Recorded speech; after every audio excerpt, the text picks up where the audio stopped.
Donald ట్యాక్. Second reason ఏది జలియన్వాలా బాగ్. And third reason ఏది అంటే 1919లో ఎప్పుడైతే ఫస్ట్ వరల్డ్ వార్ అయిపోతుందో అప్పుడు టర్కీ అనేది ఫస్ట్ వరల్డ్ వార్ లో ఓడిపోతుంది. అండ్ టర్కీ అనేది యాక్చువల్ గా మన ఇస్లామిక్ వాళ్ళందరికీ కూడా ఒక రిలీజియస్ ప్లేస్ అన్నమాట. సో టర్కీని బ్రిటిష్ ఏం చేస్తుంది అంటే డివైడ్ చేయదామని చెప్పి ప్లాన్ చేస్తుంది. సో దానికి అగెన్స్ట్ గా ఖిలాఫత్ మూవ్మెంట్ స్టార్ట్ అవుతుంది. సో థర్డ్ రీజన్ ఏది Khilafat movement. And fourth reason ఏంటంటే British economic exploitation.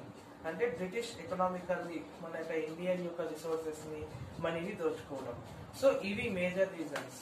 One is డోనాల్డ్ ట్యాక్, second one is Jallianwala Bagh massacre, third one is Khilafat movement, fourth one is British economic exploitation.